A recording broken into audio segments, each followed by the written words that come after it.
We usually think about taste, right? We think about those flavors like sweet or sour or salty. Right.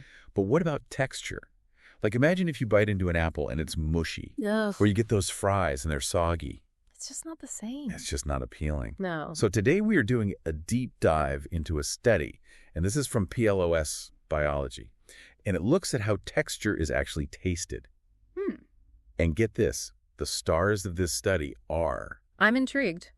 maggots. Maggots. That's interesting. Yeah, so Okay, I'm ready to dive in. I know it might seem a little odd, but Hmm. even these, what we might think of as simple creatures, have a pretty sophisticated way of experiencing their food. Yeah, I mean, we found that maggots, and these are specifically fruit fly larvae, they're actually quite picky eaters Really? when it comes to texture. Yeah. Yeah, they actually avoid food that's too hard or too soft. Huh. They really prefer that texture of decaying fruit. Okay, that makes sense. That's where you usually see them.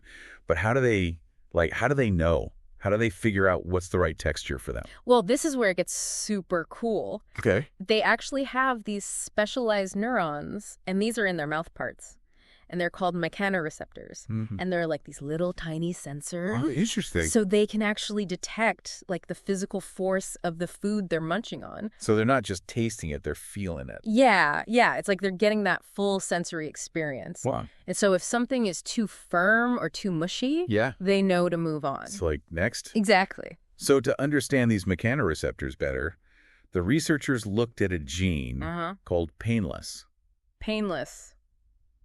And this gene, it's super important for these neurons to work, right? Right. But here's the thing. When they disabled this gene, What happened? those maggots, they completely lost the ability to judge food texture. Oh, so they just went for anything. Yeah, they were trying to eat things that were way too hard, way too soft. Wow. Things they normally avoid. So basically their like internal guide to like good texture just disappeared. Yeah, it's gone. That's got to be pretty rough for a little maggot. I know you'd think they need that to survive. It's crucial for them. Yeah. It guides them towards, the right food sources. Well, this study is blowing my mind because I always thought taste was just about chemicals. Right, me too. But there's this other twist. Okay. They found this specific neuron. It's called C6. Okay. And it can detect both sugar and texture. No way. Yeah, so wait, so I thought those were totally separate. Right, that's what we've always thought. Yeah. But this is a game changer. It really is. It means that physical interaction, like how it feels, plays a much bigger role than we ever thought. Yeah, so it's not just, okay, does it taste sweet? It's like, how does it feel in my mouth? Right, exactly. This is really making me think differently about my own food. Yeah, how so? Like, it's not just if something is salty or sweet. Right. It's like, oh, the creaminess of yogurt or the crunch of a cracker. Yes. It all comes together. It's that whole experience. Right. It's that whole experience. It's not just the taste. And that brings us to the bigger question. Oh, okay. What's that? Could humans have a similar thing going on? Could we have neurons that are detecting both taste and texture at the same time? Oh, so if a maggot can do it, Right. it's like, well, what about us? Exactly. It opens up a whole world of possibility. So how we even understand our own senses. Yeah, absolutely. This is definitely giving me a lot to think about. Good. I like it. This deep dive has just started, and already my mind is blown. So it's amazing, right, that something we might just dismiss as a simple creature could actually hold the key to understanding something as complex as human taste. It really is. But if we do have similar mechanisms for how we perceive texture, what does that even mean for us? Well, this research is really changing how scientists are looking at the whole study of taste. Okay. For a long time, it's been all about those basic chemical tastes. Right, like sweet, sour. Exactly. Salty, bitter, umami. Yeah. But now the study's like, hey, hold on a second. What about texture? Texture is important. It might be just as important as those basic tastes. So it's not just, okay, do I identify those core flavors?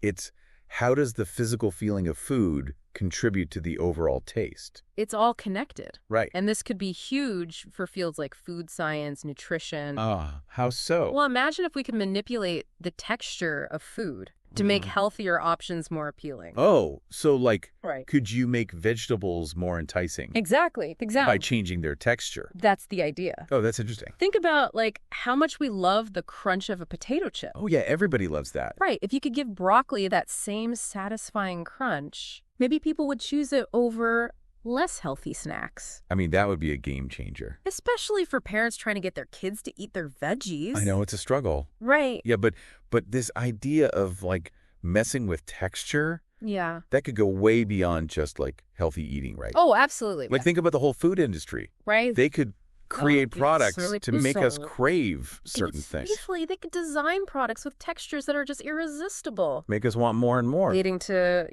more sales, brand loyalty. So knowing that people crave a certain crunch or creaminess, you could actually use that to really drive consumer behavior.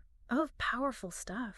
That is fascinating. Yeah. But it also kind of makes me think, like, are there any ethical concerns with this? Oh, you're right. You bring up a great point. Yeah. I mean, the potential is huge, right? Yeah. We could improve food choices, develop incredible new products. Right. But we have to be careful. Yeah. We have to consider the ethics of manipulating people's preferences. Right. Like, we don't want to trick people into exactly weird eating things. We need transparency. Yeah. People need to know what's going on. Right. It's about making informed choices. Exactly. And making sure those choices are still really their own.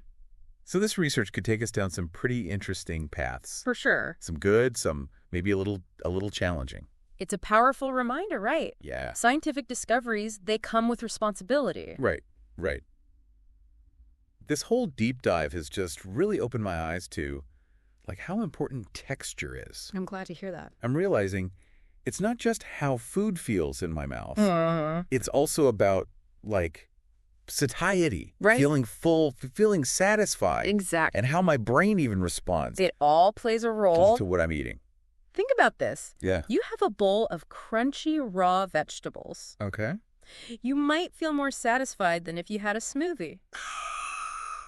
Even if they have the same calories. Yeah. Because the texture, that crunch, it gives you more sensory input. Oh, okay. So you feel fuller. So understanding the role of texture could even be helpful for, like, weight management. Possibly. And making healthier choices. It's definitely something researchers are looking into. This is really making me rethink my relationship with food. That's great. But there's one thing that's kind of been bugging me. What's that? If texture is so important, why hasn't it been studied more? That's a good question. Like, why has it been kind of neglected in taste research? I think there are a few reasons. Okay. First of all, texture is just more complex to study than just the chemicals. How so? It involves a whole different set of senses. Oh, okay. And it's much harder to measure. Right. Like, think about trying to measure the fluffiness of a cloud versus, like, the sweetness of a strawberry. Yeah, that's a lot harder. It's a much trickier thing to do. So it's not just, okay, is this chemical present? Right. It's how is it actually being felt by my nervous system? Exactly. Okay. And then, historically, there's been this focus on those 5 basic tastes. Right. Sweet, sour, salty, bitter, umami. Yeah, that's what we all learned about. That's been the foundation of taste research for decades. Yeah. It's only recently that scientists are starting to say, hey, wait a minute. What else is going on? There are other things that matter, like texture, temperature, even the sounds food makes when you eat it. Wow. It's all part of the experience. It's like we've been so focused on the individual ingredients. Yeah. We've totally overlooked how they come together. Exactly. To create the final dish. I like that analogy. Right. Yeah. It's not just, okay, this ingredient tastes like this. It's how do they all play together? Right. To create this overall Think about the whole picture. Experience, yeah. And, there's also a cultural element to this. Oh, okay. In a lot of Western cultures, taste has been all about flavor. Right. It's all about the flavor. And texture's been kind of, like, secondary. Like, oh, yeah, the texture's there, but it's not the main thing. It's not that important. Right. It's like, okay, how sweet is this dessert? Yeah, exactly. Not how smooth and creamy does it feel? But now science is saying, hold on. All those things. All those things. They're all connected. Yeah. Flavor, texture, temperature, aroma, even sound. It's not just my taste buds. Mm-hmm. It's how my brain is putting it all together. Your brain is the conductor. Oh, wow. Bringing all those senses together. And culture and personal experience plays a role, too. It's complex. That is fascinating. Yeah, it really highlights how complex human perception is. Right. What one person loves, another person hates. Yeah. And those preferences, they change across cultures, individuals, even species. Like, there's no one right way. There's no right way. To experience food. what matters is that we enjoy what we eat. Yeah. And we respect the fact that other people have different preferences. That's a great point. It's about appreciating that diversity. Yeah. Understanding that what might seem strange to you could be somebody else's favorite food. Right. And those preferences, they often go way back. Evolutionary history, cultural traditions. Oh, interesting. Think about like durian fruit. Yeah. Some people, they love that creamy texture. Yeah. Other people, they're like, get that away from me. It's so strong. That smell. Yeah, the smell. It's too much for them. Or even escargot. Oh, yeah. Some people love the texture. That, like, sliminess, Yeah. some people can't stand it. Yeah, that's a great example of how subjective it can be. Right. It's all about your personal experience, your cultural context. And it makes me wonder if we go back to those maggots loving their decaying fruit, what seems delicious to them might be, like, completely disgusting to us. Totally. So is there even such a thing as a universally good texture? That's a question philosophers have been debating forever. Right. I think you're right. There's definitely a subjective element to it. Yeah. It's shaped by our biology, Our experiences. our culture. It's amazing to think It is. that just enjoying a crunchy snack or a creamy soup Right. can be influenced by so many things. It's not simple. It's so complex. It's a reminder that even those basic things, the things we take for granted, like our sense of taste, they can be full of surprises. Right. It's a fascinating world. I am officially obsessed with the science of texture now. I love that. But before we get too carried away with our, like, texture talk. We should probably start wrapping things up. Yeah, we do need to start wrapping up. Before we wrap up this deep dive, is there anything else you think our listeners should, like, consider when it comes to texture? I think it would be great if everybody just started paying more attention to the role of texture in their own lives. It's not even just about food. Right. Notice how it affects how you interact with, like, everything around you. Oh, okay. The softness of your clothes, the smoothness of your phone screen, Oh, it's true. the, like, roughness of a tree trunk. Yeah, it really is everywhere. It's everywhere. You're right. Yeah. It's like this whole other layer of input that I just, like, haven't been paying attention to. Exactly. You've been taking it for granted. Yeah, totally. And pay attention to how it makes you feel, too. Like, emotionally. Oh, Think about the feeling of, like, a warm, fuzzy blanket on a cold day. oh, yeah. Or the crispness of a new book. I am starting to realize that, texture really is everywhere. It is. It's shaping my experiences in ways I just never really thought about. Yeah. It's powerful stuff.